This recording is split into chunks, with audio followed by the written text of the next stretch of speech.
I'm Lone Candle, and today I'm doing debate analysis. I don't know why this represents debate and this analysis, but figure it out. What kind of country we want to be and what kind of future we'll build together. Today is my granddaughter's second birthday, so I think about this a lot. Hey everyone, I'm a grandma, like me. Haven't done anything about it. Now, in all fairness to Secretary Clinton, yes, is that okay? Good. I want you to be very happy. It's very important to me. That was a little weird. I mean, I see he's trying to turn a new leaf and be respectful, but doing so is so unusual for him that he does it awkwardly. Donald thinks that climate change is a hoax perpetrated by the Chinese. I think it's real. I did not. Science is real. I do not say that. And I think it's important that we... Trump either had a lapse of memory or straight up lied there.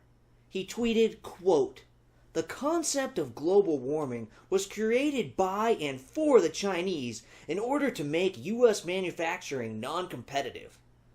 And he has called it a hoax several more times than just that tweet.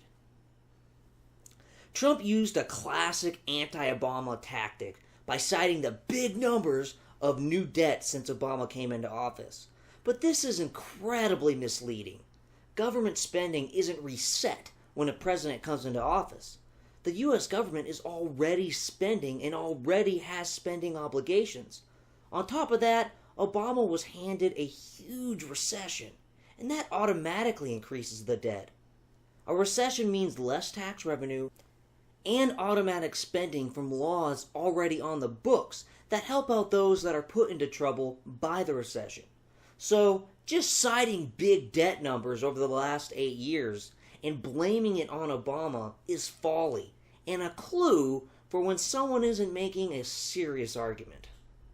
Hilldog cited the good economic times that her husband experienced as president as evidence that she knows how to make the economy work.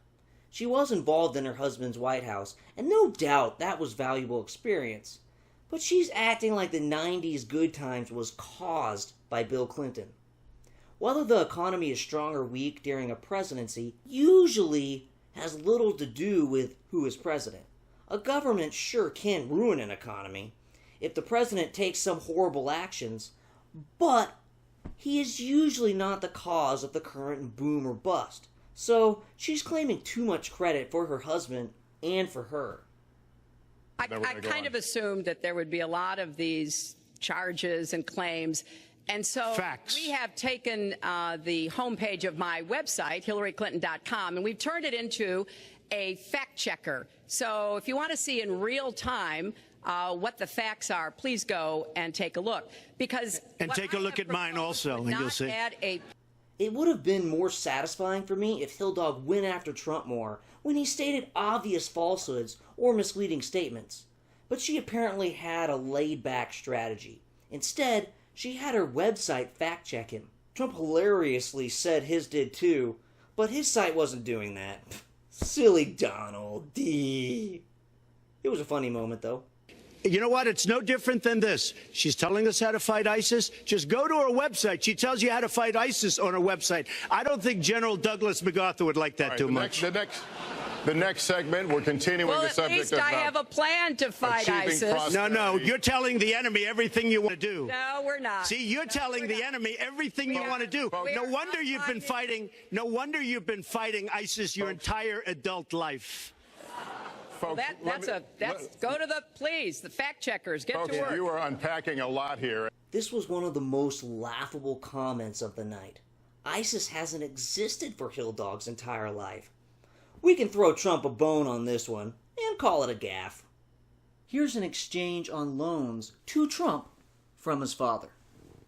You know, Donald was very fortunate in his life, and that's all to his benefit. He started his business with $14 million borrowed from his father, and he really believes that the more you help wealthy people, the better off we'll be, and that everything will work out from there. I don't buy that. I have a different experience. My father was a small businessman. He worked really hard. He printed drapery fabrics on long tables where he pulled out those fabrics, and he went down with a silk screen and dumped the paint in and took the squeegee and kept going.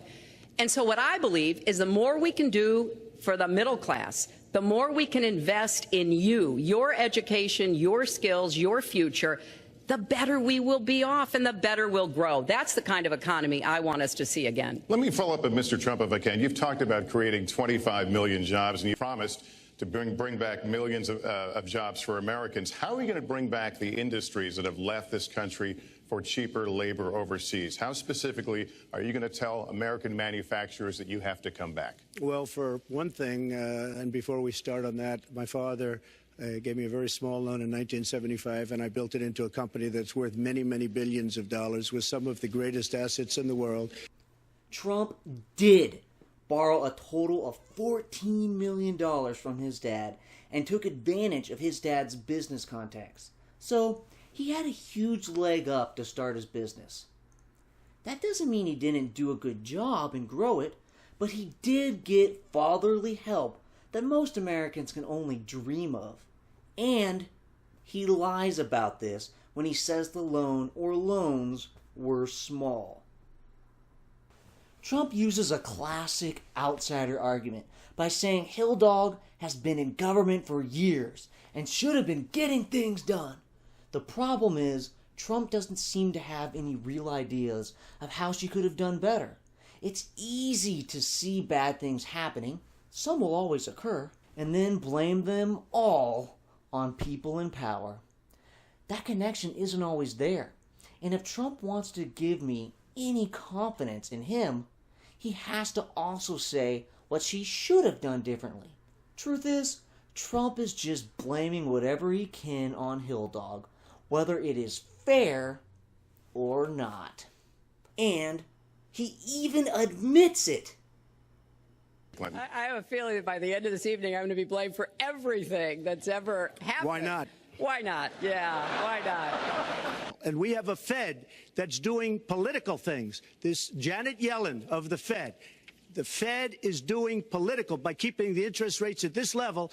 And believe me, the day Obama goes off and he leaves and he goes out to the golf course for the rest of his life to play golf, when they raise interest rates, you're going to see some very bad things happen because the Fed is not doing their job. The Fed is being more political than Secretary Clinton. Trump likes to say this, but like most of his claims, it seems to be based on nothing. The Fed is an independent body, and there's no evidence to support the idea that it's keeping interest rates low to help Obama. Trump's tax returns came up. Candidates giving their tax returns has become a tradition of transparency to help the American people learn more about their presidential candidates. Trump refusing to release them is suspicious. The IRS and other experts say his audit defense is complete nonsense. So, as Hill Dog argued in the debate, there's probably something in there that looks bad, and Trump wants to keep that hidden. Trump defends this by claiming his financial disclosure is better than his tax return. But experts say that is false. If we want to see how much taxes he paid, how much he gave to charity, and details on where his income is coming from, we need his tax returns. But I could give you a list of banks. If that would help you, I would give you a list of banks. These are very fine institutions, very fine banks. I could do that very quickly. No, Donald. We want your tax returns. That's what Hill Dog should have said. Our airports are like from a third world country.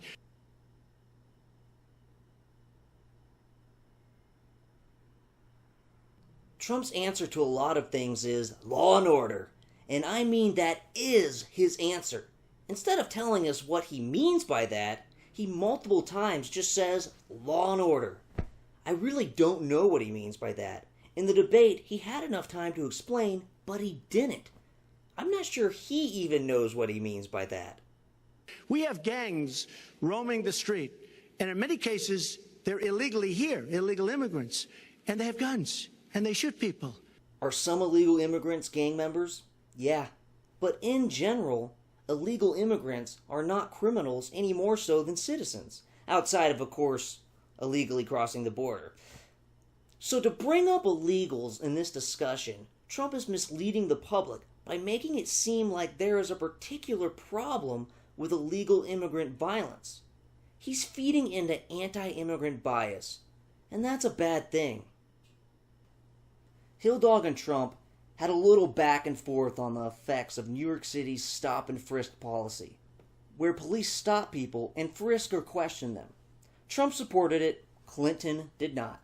From what I can gather, studies suggest that stop and frisk doesn't actually work to reduce crime. It tends to target young black men, and the vast majority of people stopped have nothing illegal on them. So basically, stop and frisk seems to have not done shit to reduce crime, but made a lot of young black men feel uncomfortable as cops question or frisk them. The police have a legitimacy problem among some black communities as it is. This certainly won't help. No one likes being stopped by the police. I sure don't. Their authority and power is intimidating. Having authorities stop and frisk a bunch of people for no good reason doesn't sound like a policy for a free society. A 2016 study calculated that less than 1% of stops find a weapon, and this is usually a knife. I sure hope stop and frisk isn't the extent of Trump's law and order plan. If so, at least we'll all get to experience a little of what it's like living in a police state. Hilldog likes to act like Trump is insulting all blacks when he talks about their dangerous communities. And Trump could use more specific language and have actual solutions to the problems, but I don't think her attacks are fair. There's a serious violent problem in some black communities, and it isn't racist or bigoted to talk about them. Trump acts like his bullshit demands for a birth certificate were some public service because he eventually got Obama to produce one. He acts like no one saw Obama's birth certificate before him. This is flat out false, and the media rarely fact checks this implication. Anyone with Google could see Obama's birth certificate years before Trump's attack. Obama released it during the 2008 campaign. So that whole time, Trump was demanding to see the birth certificate, and today he claims no one could see it without him, when it was already released. Now, the one released in 2008 is what's called the short form birth certificate. But don't let the term short confuse you. This is the regular, legal birth certificate used in the state of Hawaii. It proves that Obama was born in the U.S. Legal experts looked at it and said it was legit. Demanding the long-form birth certificate is pointless. It does have some additional information on it, but nothing that really matters. If the goal is to determine where Obama was born, seeing the long form adds hardly any additional evidence because the short form, the regular birth certificate, already proved that Obama was born in the U.S. Only bullshit conspiracy theorists would claim otherwise. And in this debate, and on this issue, Donald Trump is a bullshit conspiracy theorist. At one point, Trump advocated the U.S. Navy blowing the shit out of enemy vessels that simply were harassing the U.S. Navy. He claims that this wouldn't start a war. Intentionally killing a country's military persons who are not attacking us would not start a war? It very well could. This kind of attitude is why Trump is way too fucking risky to be president. In the past, Trump said Hillary didn't have the right look to be president. He got asked about that statement during the debate, and Donald completely dodged it. He went off about Clinton's lack of stamina, which is bullshit on two levels. One, because he dodged the original question. And two, any basic research on Clinton would show that she has a lot of stamina. Way more than me, that's for sure. She's had several high-pressure jobs and has ran multiple tough campaigns. Professionals who have worked with her, or against her, have attested to her hard work. The very hour-and-a-half-long debate showed how stupid Trump's stamina ramble was. During this debate, Hilldog stood, answering questions with poise and not looking tired, while Trump sniffled repeatedly, and took several drinks from his water. Now, there's nothing wrong with doing that, but if Trump is going to attack her stamina at the end of a debate where hers actually appears better than his, then everyone else should call him a jackass. Ya jackass!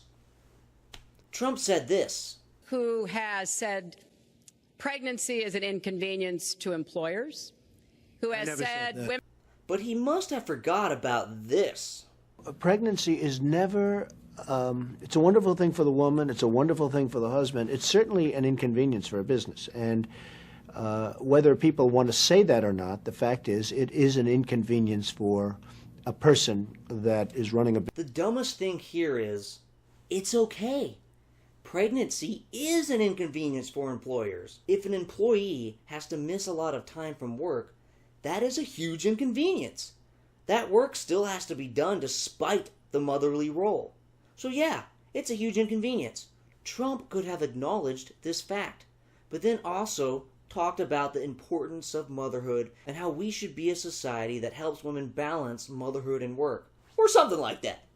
Instead, he lied, or maybe he just forgot. It was many years ago when he said that. Now, on who won the debate. I can never tell. Who won is who the undecideds are closer to voting for. Watching the debates fall out, it's pretty clear that that person is Hill Dog. I felt Trump's rhetoric was really strong in the beginning. It was bullshit, but to someone biased or without a lot of background information, Trump may have looked pretty good. After that, Trump let much of the debate be about his personal issues, and his answers were less substantive than Hill Dog's.